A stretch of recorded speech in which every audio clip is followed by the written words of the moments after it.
प्रेम खतरनाक है, विवाह सुविधा पूर्वक है। विवाह एक कन्वीनियंस है, एक सुविधा। प्रेम एक उपद्रव है और प्रेम में सदा डर है कि चूक गए कि गए। खाई सदा पास है और रास्ता भीड़ खाबड़ है, साफ सुथरा नहीं।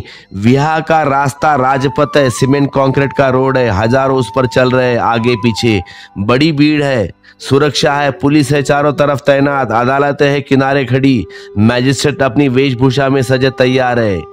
विवाह सामाजिक संस्था है, प्रेम व्यक्तिगत छलांग है। प्रेम में तुम अकेले हो, विवाह में पूरा जगत तुम्हारे साथ है।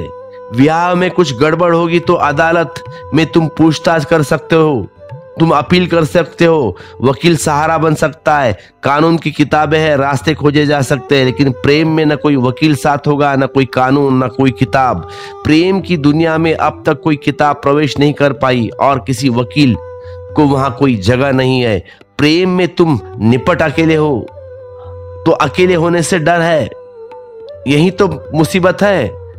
और प्रेम का मतलब ही मिटना है, और मिटने से लगता है कि जैसे मृत्यु हो गई। इसे ध्यान रखो।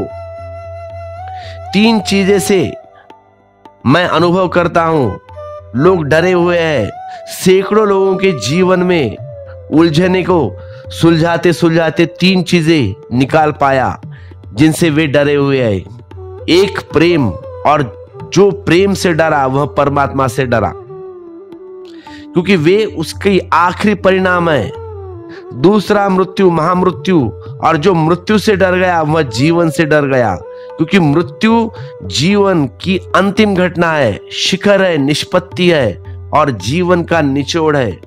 और तीसरा ध्यान, क्योंकि ध्यान और मृत्यु दोनों एक जैसे है, उसमें मरना भी होता है और परमात्मा को पाना भी होता है।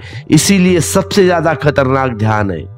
प्रेम से डरे कि परमात्मा का द्वार बंद हुआ। जब तुम सामान्य किसी स्त्री और किसी पुरुष के साथ भी न डूबकर मिट सके, तो तुम विराट अस्तित्व के साथ कैसे डूब पाओगे? तुम अपनी पत्नी को प्रेम नहीं कर सकते, तुम अपने पति को प्रेम नहीं कर सकते, तुम अपनी प्रेयसी को प्रेम नहीं कर सकते, तो फिर उस विराट अस्तित्व को कैसे पाओगे? उस विराट परमात्मा को कैसे प्रेम कर पाओगे? तुम लड़ने को संघर्ष करोगे, तुम अपने को बचाओगे, और जितना तुम बचाओगे उतना ही तुम पाओगे कि तुम कमजोर होते जा रहे हो। क्योंकि किससे तुम्हें लड़ना है? किससे तुम लड़ रहे हो? तुम अंश हो इस विराट का, इससे तुम लड़ कैसे सकते हो? तुम इसी से पैदा हुए हो। तुम एक लहर की भांति हो, लहर सागर में लड़ेगी कैसे? तुम वृक्ष में खिले हुए एक नई कोपाल हो, यह कोपाल पूरे वृक्ष से संघर्ष कैसे करेगी? और अगर संघर्ष भी करेगी तो क्या जीत सकती है? हार तो निश्चित है। जो भी लड़ेगा वह हारेगा, और जो भी अपने को बचाएगा वह मिटेगा। जीसस ने कहा है, बचाया कि तुम खो जाओगे, खो गए फिर तुमने मिटने का कोई उपाय नहीं। हम समस्त से लड़ कैसे सकते हैं? जैसे मेरा हाथ मुझसे लड़ने लगे तो हाथ जीतेगा कैसे? हाथ पाएगा, हाथ पागल हो गया, हारेगा, मिटेगा अपने ही श्रम से, अपने को ही नष्ट कर लेगा। विराट के साथ तो लीन होना पड़ेगा, सब संघर्ष छोड़ देना पड़ेगा। वहां शरण, कबीर कहते हैं कि वहां तो चरणों में विलीन हो जाना पड़ेगा। उस विराट छलांग का पहला पाठ है प्रेम। लेकिन हम प्रेम से डर गए, हमारे विवाह का आयोजन हमने कर लिया। विवाह शुभ है, कहते ना, शुभ लाभ। अगर प्रेम के फूल की तरह आए, अगर वह प्रेम में ही लगे, लेकिन विवाह अशुभ है, और अगर वह आयोजन से आए, अगर व्यवस्था से आए, तो बड़ी हैरानी की बात है। माँ बाप, परिवार, पंडित, पुरोहित, समाज, पंच, वे तय करते हैं, और जिनके बाबत तय करते हैं उनसे कभी पूछा भी नहीं जाता। वे जानते हैं उनसे पूछना खतरनाक है, क्योंकि वे जानते हैं वे भी अनुभवी नहीं है। तो ध्यान रखो, अनुभव हमेशा प्रेम के विरोध में होगा। अनुभव का मतलब है अहंकारी, और गैर अनुभव का मतलब है निरहंकारी। बच्चे प्रेम में पढ़ सकते हैं, बूढ़े प्रेम में नहीं पढ़ सकते। इतना अनुभव हो गया उन्हें, और अहंकार इतना अनुभव से भर गया कि जब भी ऐसी भूल वे नहीं कर सकते।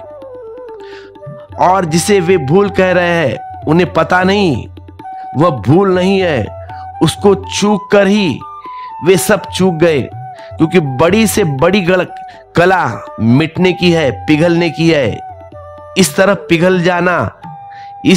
पिघल जाने की सीमा खो जाए, इस तरह पिघल जाना कि मुझे पता ही न चले कि मैं हूं। तो प्रार्थना की पहली झलक प्रेम में आती है, और परमात्मा की अंतिम परिणति भी प्रेम में होती है। भक्त प्रेम का विस्तार है, लेकिन आज बीज हो तो विस्तार हो जाएगा। बूंद हो तो सागर बन सकती है, बूंद ही न हो तो क्या करे। इसीलिए पहले तो भक्ति के मार्ग पर जाने के क्षण में सोचना कि जीवन में प्रेम आया। अगर वह नहीं आया तो वह मार्ग भूल कर भी मत जाना, क्योंकि तुम्हारा सब प्रयास व्यर्थ होगा। तुम्हारे हृदय में प्रेम नहीं है तो भक्ति मार्ग पे नहीं जाना। मतलब नहीं है राधा राधा कह के, कृष्ण कृष्ण कह के नाचते नाचते। क्योंकि तुम्हारे हृदय में प्रेम नहीं है तो मार्ग तुम्हारे लिए है नहीं। तो जो प्रयास करोगे सब व्यर्थ हो जाएगा। वह बिना बीज के फसल करने जैसी बात है। तुम बैठे रहोगे और फसल ना आएगी, तुम चिल्लाओगे तो कोई उत्तर ना आएगा, तुम मंदिर में सिर पटकोगे, सिर टूट जाएगा, लेकिन कुछ नहीं घटेगा, क्योंकि बीज ही नहीं है। तो जिनके जीवन में प्रेम न आ पाए हो तो भक्ति उनके लिए मार्ग नहीं, उनके लिए ध्यान मार्ग है। उनके लिए ध्यान, उनके लिए कर्म, लेकिन भक्ति नहीं। क्योंकि ध्यान बिना प्रेम के भी हो सकता है। तुम अकेले हो, दूसरे से कोई संबंध नहीं है, संबंध तोड़ा जा सकता है, संबंध जोड़ने की भी जरूरत नहीं है। भक्ति तो आत्यंतिक है, संबंध है। ध्यान सब संबंध से तोड़ना है। दोनों बिल्कुल विपरीत दिखाई पड़ते हैं, लेकिन परिणाम एक ही है। तो प्रेम को समझना, प्रेम का सूत्र है डूबना, मिटना, पिघलना, अपने को खोना। और जब यह खोना किसी एक व्यक्ति के साथ नहीं बल्कि समस्त के साथ हो जाए तो भक्ति। भगवान कोई व्यक्ति नहीं है, भगवान तो समिष्ट है, सबका नाम भगवान है। जब तुम्हारा प्रेम ऐसा विराट हो जाए, चाहे चट्टान हो, चाहे वृक्ष हो, चाहे आदमी हो, चाहे जानवर हो, जहां तुम आंख डालो वहां तुम्हें भगवान दिखाई पड़ने लगे। जहां तुम्हारी आंख जाए वह तुम्हें उसे मौजूदगी पाओ।